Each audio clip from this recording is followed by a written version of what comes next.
Llegó el momento de abrir una ventana al pasado y escuchar esos pasajes de la historia que marcaron el rumbo de nuestra sociedad. Deje que su imaginación vuele y que las ondas sonoras lo lleven de paseo por un inolvidable viaje por la historia.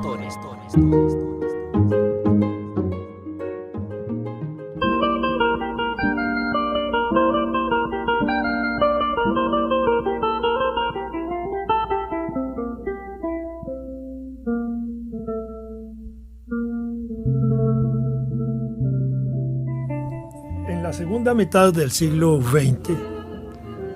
se produce como una ruptura en relación a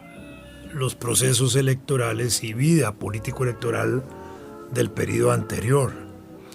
Si hasta 1948 habían dominado los liberales la vida institucional del país y de alguna manera habían empezado a surgir las nuevas fuerzas sociales como el Partido Comunista, los reformistas de Jorge Bolívar en la década del 20, empiezan a desarrollarse los social cristianos, aunque no tengan esa forma de organización político-electoral, porque el partido que llevó a Rafael Ángel Calderón Guardia a la presidencia de la República no fue un partido ni demócrata cristiano ni social cristiano, sino que fue el Partido Republicano Nacional, pero él, formado en una tradición social cristiana muy sólida, tanto de familia como de estudios y de contexto en Europa,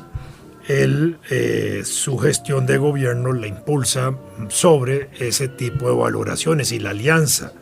con la Iglesia que hace y con el Partido Comunista en 1943 fortalece esa visión hoy social cristiana del doctor Calderón Guardia. Pero con los sucesos de la Guerra Civil del 48, el país cambia radicalmente porque a pesar de que Figueres se había comprometido por el Pacto de Ochomogo y por la Embajada de México, el Pacto de la Embajada, a respetar la legalidad de los partidos políticos y de las organizaciones sociales existentes como los sindicatos, obviamente a respetar las garantías sociales y otras cosas, en esos aspectos no cumple. Y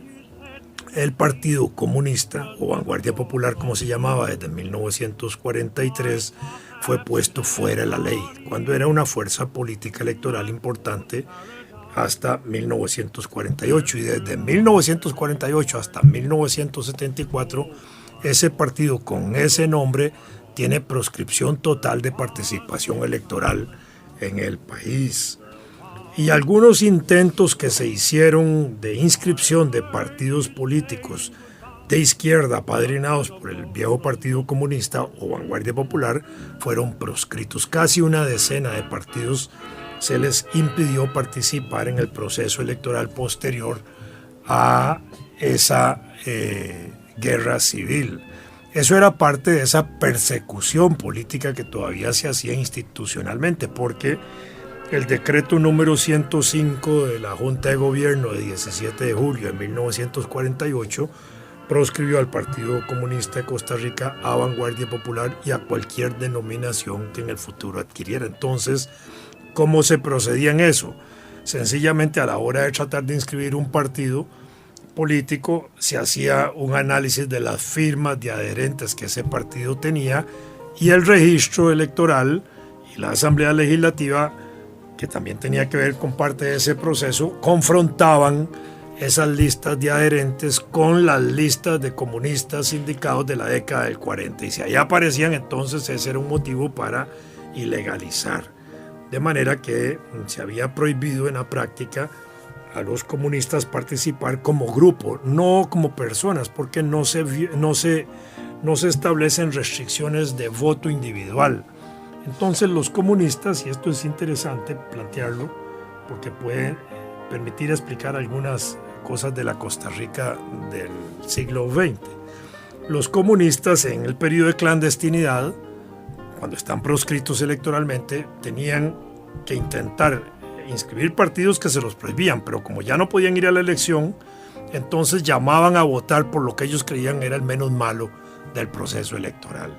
Y entonces juegan con ese sentido práctico político de tratar de influir en una base del electorado para que votaran por tal o cual candidato o por tal o cual partido, dependiendo de la coyuntura electoral, para tratar de llevar lo que ellos creían que eran mejores candidatos o mejores partidos que no eran ellos, para que ejercieran el gobierno de la República. Entonces así, por ejemplo, en 1958 llaman a votar por Mario Echandi Jiménez. ¿Por qué? Porque Mario Echandi Jiménez en ese momento juega un papel de contradicción con José Figueres, que los había ilegalizado. Y porque coincidían en algunos planteamientos. Por ejemplo, Mario Echandi Jiménez estaba en contra de la integración centroamericana, cosa que el Partido Liberación Nacional, que se acababa de fundar en 1951, estaba anuente a participar en el proceso integracionista. Entonces ahí había ya un enfoque, y los comunistas no estaban de acuerdo en la integración económica centroamericana, porque consideraban que esa inversión extranjera no solo era una inversión de tipo imperialista, sino que también destruía la base artesanal costarricense, zapateros, sastres, industria artesanal, que el Partido Comunista tenía una base muy importante de artesanos en su militancia, y en ese sentido atienden a defender a los artesanos y no a propiciar un desarrollo industrial del país. En ese sentido, el partido llama a votar por Echandi, y por eso se produce en el gobierno de Echandi una ligera apertura política que permite que Manuel Mora Valverde, secretario general del Partido Comunista, pueda volver a hablar por radio públicamente, porque hasta 1958 no le permitían hacer esos discursos públicos. En el gobierno de Echandi permiten eso, pero además, ahora sí, en la parte personal, Echandi y Manuel Mora habían sido compañeros de la Escuela de Derecho y tenían algún grado de familiaridad y amistad.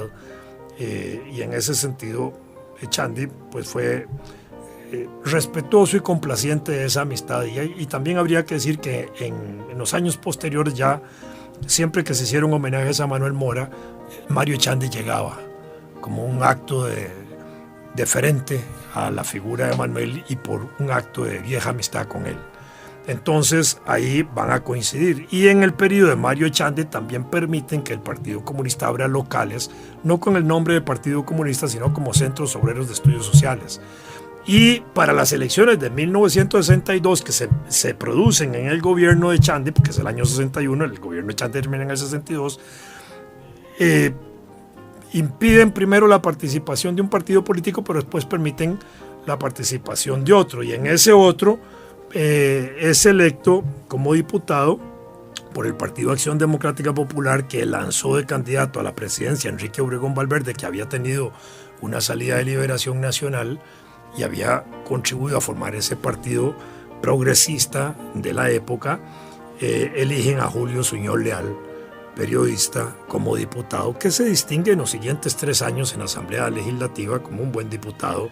en ese sentido. Después viene el periodo 62, en adelante vuelven otra vez los liberacionistas al poder y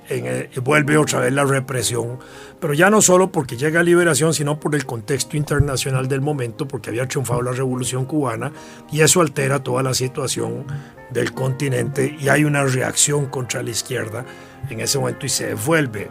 a tomar una posición fuerte frente a eso. Por eso en el año 66, para la elección del 66, el Partido Comunista de nuevo vuelve a plantear esa coyuntura de por quién votar y en alguna medida giran instrucciones de votar por Oduber más que por Trejo Fernández, que en ese momento creían que era una concentración del capital muy conservador del país y Oduber se presentaba como la cara progresista de ese momento. Ganó Trejo Fernández y en el gobierno de Trejo Fernández es el gobierno de don José Joaquín Trejo Fernández quien le solicita a Manuel Mora Valverde, ahora sí, secretario general del Partido Comunista, todavía clandestino, para que gestione como agente de comercio de Costa Rica en los países socialistas la venta de café y posteriormente de azúcar para salir de la crisis que había en ese momento por la caída de precios y cierres de mercados tradicionales para abrir nuevos mercados emergentes, como se llamaban los países socialistas, y Manuel Mora, con pasaporte diplomático para ese propósito, un pasaporte servicio como se llaman, atiende las gestiones del país y coloca parte del café en los países socialistas tratando de resolver los problemas económicos del país. Y eso contribuye para que en el año 69 vuelvan a ilegalizar un partido político, el Partido Bloque de Obreros Campesinos e Intelectuales, y al mismo tiempo, ilegalizado ese partido, permitan también la inscripción del Partido Acción Socialista, con el cual se permite la participación de Manuel Mora y de Marcial Aguiluz, que son electos diputados en ese momento, aun cuando está la prescripción del partido. Pero en ese caso, ya para el año 69-70, el Partido Liberación Nacional, que postula a José Figueres a la presidencia de la República, que la gana, está de acuerdo con las ventas de café y de azúcar a los países socialistas. Entonces hay un arreglo político para que se permite en ese sentido la participación electoral. Y ya en ese periodo 70-74, con Manuel Mora y Marcial en la Asamblea Legislativa, se producen las negociaciones, ahí sí políticas, para derogar el artículo 98 de la Constitución Política en su segundo párrafo, que era un párrafo que también se aplicaba para la proscripción de partidos políticos, porque establecía ese párrafo que aquellos partidos que por sus vinculaciones internacionales atentaran contra la democracia podían ser puestos fuera de la ley. Aunque no hablaba de ningún partido en particular, se aplicaba al Partido Comunista, junto con el decreto número 105. Entonces, esa segunda mitad del siglo XX hay que entenderla dentro de esa perspectiva, con un origen que va a dar con la Revolución del 48, con una nueva situación político-electoral en la cual un partido político que era muy fuerte antes del 48, que era el Partido Comunista, se le impide participar electoralmente casi durante 25 años, obligando a que esas personas, los comunistas, votaran por Liberación o la Unidad Social Cristiana en las formas que se desenvolvía ese movimiento antes del 83, porque no tenían expresión propia. Y entonces crearon esa imagen de votar por el menos malo, dependiendo quién era el candidato o el partido que interesaba apoyar para algún proceso electoral particular. Pero en el año 51, es una cosa ahora interesante también, se funda el Partido Liberación Nacional como resultado de la Guerra Civil del 48 y como necesidad política de participar en procesos electorales a quienes habían sido triunfadores de aquel proceso. Porque al triunfar la Guerra Civil del 48 y de darle y Figueres quedarse en el gobierno, porque él es el que se queda en el gobierno, no estaba pactado eso, sino que él decide quedarse en el gobierno durante el año 48-49 y reconocerle el gobierno a Otilio Ulate Blanco, que le había sido burlado en la elección del 48 a partir del 49, que es cuando asume don Otilio la presidencia de la República del 49 al 53, y después en el 53 hasta el 58, ya participando en Liberación Nacional, don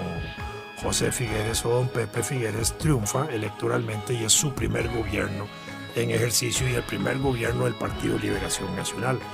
Desde esa época, desde 1953, con el Partido Liberación Nacional hasta hoy, de los 16 gobiernos que han ejercido la presidencia de la República, 9 han sido del Partido Liberación Nacional, de manera que tenemos entonces un partido que fundado en el año 51 hasta hoy ha ejercido 9 veces la presidencia de la República y lo hace no solo el partido de más gobiernos en Costa Rica, sino el segundo partido más viejo en la historia nacional después del Partido Comunista, porque el Partido Comunista se funda en el año 31 como Partido Comunista, cambia nombre a Vanguardia Popular en el 43 y permanece con ese nombre hasta hoy. Ya muy débil electoralmente hoy, pero sigue existiendo como partido, de manera que el partido más viejo de los actuales es el Partido Vanguardia Popular, el que le sigue en antigüedad el Partido Liberación Nacional y el partido que ha ejercido más gobiernos de la República.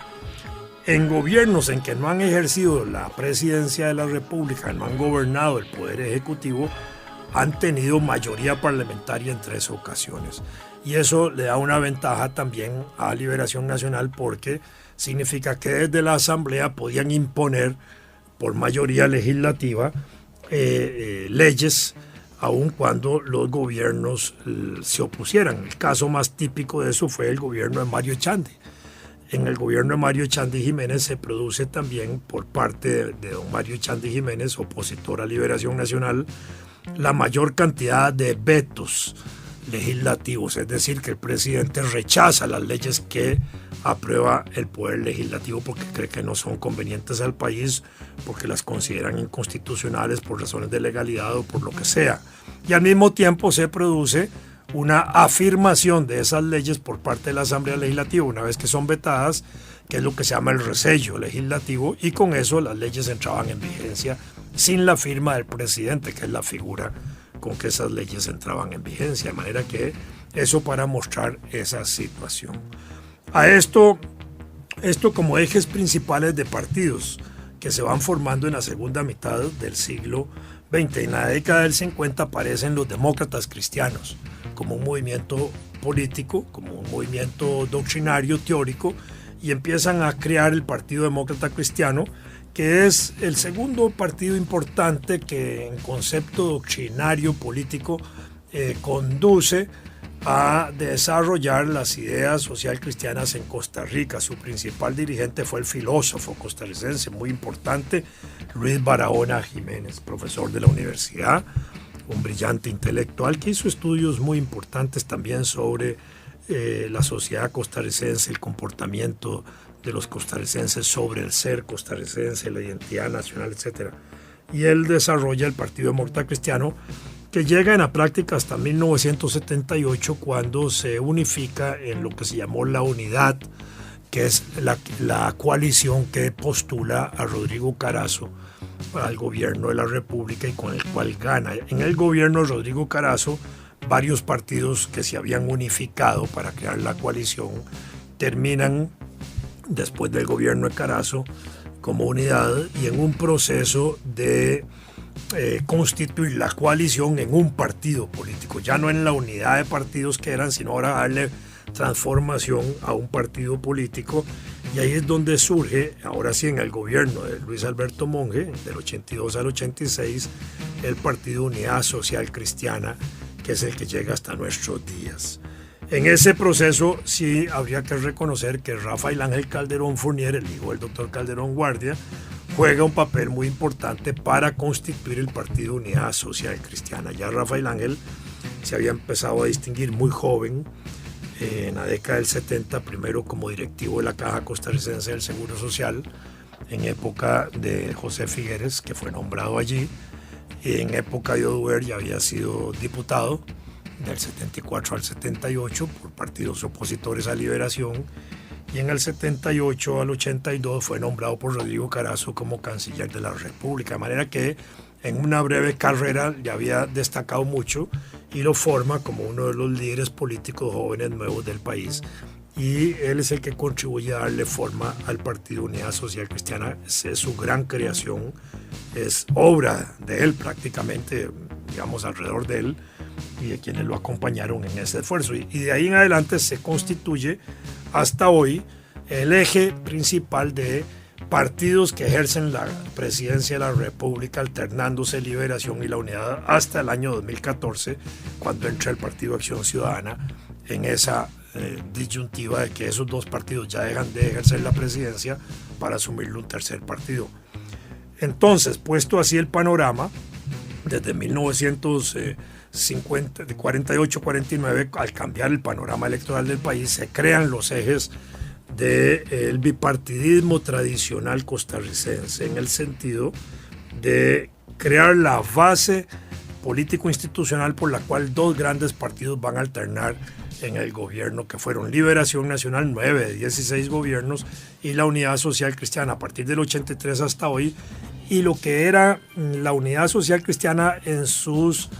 gérmenes anteriores, que fueron los que fueron constituyéndose como partidos alternos al Partido Liberación Nacional, que fueron gobierno. La coalición que llevó a don José Joaquín Trejo Fernández, el grupo que llevó a Echandy, el grupo que impulsó a Carazo, y de ahí en adelante el país se definió de esa manera. Entonces el proceso electoral del país descansó fundamentalmente en esos ejes principales. Ya a partir de los años 70 vuelve a participar la izquierda costarricense, ya no solo los comunistas en el 70, sino la izquierda costarricense, a partir del 74 porque aparecen otros partidos de izquierda participando en el proceso electoral, el Partido Socialista Costarricense, el Movimiento Revolucionario del Pueblo, que constituyen después la coalición Pueblo Unido, que logra elegir 4 diputados como máximo en ese proceso, en otras ocasiones 3, 2 y 1, y ahí fue disminuyendo su caudal electoral. Y luego en la década del 90, finales del siglo XX, se vuelven a rearticular esos partidos, aparece el Partido del Progreso, aparecen los Fuerza Democrática como una evolución de ese partido que elige 3 diputados, y el Partido Vanguardia Popular tiende a debilitarse en ese proceso histórico. Y ya a principios del siglo XXI aparece una nueva fuerza política donde se agrupan elementos de esa tradición de izquierda que es el Frente Amplio. ¿Por qué cambiaron de nombre? No es que cambiaron de nombre, sino que cambiaron los grupos sociales que orientaron la existencia de partidos. El Partido Comunista hasta 1985 nunca tuvo una fractura importante, no se dividió, sino que se mantuvo siempre alrededor de sus principales dirigentes históricos. Don Manuel Mora como su gran líder, obviamente, Arnoldo Ferretto, Eduardo Mora, el hermano Emanuel, que eran como los líderes que venían desde la década del 40, los que surgen a finales de los 40 y principios de los 50, Humberto Vargas Carbonell y otros jóvenes dirigentes que le conforman ese partido. Pero en la década del 60, al calor de la Revolución Cubana, surgen otras fuerzas políticas nuevas que no ingresan al Partido Comunista, sino que separadas de él porque se desarrollan aparte, independiente, dan origen a nuevos partidos políticos. El Movimiento Revolucionario Auténtico, que después se transforma en Movimiento Revolucionario del Pueblo, y el Partido Socialista Costarricense, que no eran fuerzas que habían surgido del Partido Comunista, sino que se habían desenvuelto de manera independiente y logran coaligarse, unirse en el año 78, manteniendo cada una su independencia, pero coaligados. Y después, en la década del 80, todos esos grupos sufrieron una crisis interna por la cual desaparecieron. El Partido Socialista tuvo 2 divisiones y se fracturó y feneció, y el Partido Revolucionario del Pueblo también terminó desapareciendo del escenario político. A eso se sumó en el año 74 y 78 un dirigente político que había sido del Partido Liberación, del Partido Comunista, Rodolfo Cerdas, que fundó el Frente Popular. Y el Frente Popular logra elegirlo a él como diputado también, y después de esa elección de diputado, el Frente Popular desapareció como escenario político, y algunos de esos dirigentes del Frente Popular pasaron a integrarse posteriormente dentro de Liberación Nacional, especialmente en el gobierno de José María Figueres Olsen en 1994, y algunos de ellos llegaron a ser hasta ministros y altos dirigentes y funcionarios de la administración de José María Figueres, como Eduardo Dorian, Leonardo Garnier, el Grispan, Saúl Weiler, que habían sido del Frente Popular en los años 70. Entonces ahí se reestructura y se reorienta el proceso electoral político de esta segunda mitad del siglo XX. Durante la segunda mitad del siglo XX siguieron existiendo las internacionales de los partidos políticos existentes. Entonces existía la Internacional Demócrata Cristiana.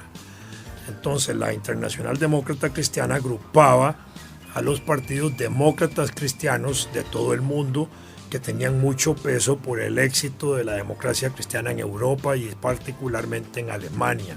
y la fundación de institutos o fundaciones que contribuían a impulsar y a formar líderes social cristianos. Entonces la fundación específica que ellos desarrollaron para ese fin tuvo sede también en América Latina, y en Costa Rica tenían sus encuentros en esa dirección. La Internacional Socialdemócrata también agrupó los partidos que se identificaron con la socialdemocracia, entre ellos el Partido Liberación Nacional, que desde los años 40, cuando empezó a formularse la idea de crear un partido alterno, empezó a crearse el Partido Socialdemócrata, el Partido Demócrata, el Partido Socialdemócrata, y por ahí desarrolló hasta la fundación del Partido Liberación Nacional. En el año 78, dentro de Liberación Nacional, 67, 68, en ese periodo, dentro de Liberación, un grupo importante con el padre Núñez, Francisco Morales, Johnny Echeverría Abril y otros altos dirigentes de ese partido, impulsan dentro de Liberación Nacional el movimiento Patio de Agua para refortalecer esas tradiciones políticas socialdemócratas y progresistas de Liberación Nacional. Ya habían fundado en Costa Rica un centro de capacitación que se llamó Centro de Estudios de Desarrollo Democrático de América Latina, CEDAL, con un campo de preparación de líderes y de capacitación política que se llamó La Catalina, ahí en Barba de Heredia, que todavía funciona, ya no como centro de capacitación de la socialdemocracia, pero que formó muchos de los líderes socialdemócratas de todo el continente. Entonces existía la Internacional Socialdemócrata, la Internacional Demócrata Cristiana, y existía ya no una internacional comunista al estilo anterior a 1939 como existió, sino que existió también un centro de capacitación en la Unión Soviética de líderes comunistas y de formación de cuadros comunistas que lo hacían en una triple dimensión. En un lado dirigentes del Partido Comunista, en otro dirigentes juveniles y en otro dirigentes sindicales. Entonces ahí los partidos comunistas mandaban a formar cuadros políticos en ese sentido. Esa internacional comunista, dicha de esa manera, no tenía sedes en América Latina. Allá iban a estudiar jóvenes, pasaban cursos de 6 meses, 1 año, a veces 2 o 3 años, dependiendo la intensidad de los cursos. Eso era más especialmente para dirigentes de partidos políticos que para dirigentes de juveniles o sindicales. Con la Revolución Cubana se desarrollaron centros de capacitación parecidos en el campo sindical y en ese sentido contribuía mucho a eso, pero también en el mundo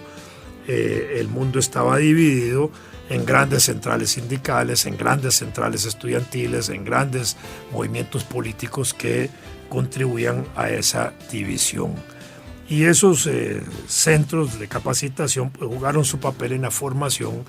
de los líderes demócratas, cristianos, socialdemócratas y de izquierda de Costa Rica de la segunda mitad del siglo XX. Inevitablemente esos partidos estuvieron todos en contacto con esos institutos y fundaciones y facilitaron la formación de líderes locales. Hoy, yo diría lamentablemente se han debilitado esas instituciones, ya esos partidos no tienen ese apoyo internacional y tampoco han desarrollado sus propias escuelas de capacitación local. Quizás esto tiene que ver también con el debilitamiento de cuadros políticos que hay en Costa Rica hoy al interior de los partidos políticos y predomina todavía la vieja dirigencia política en muchos de estos partidos.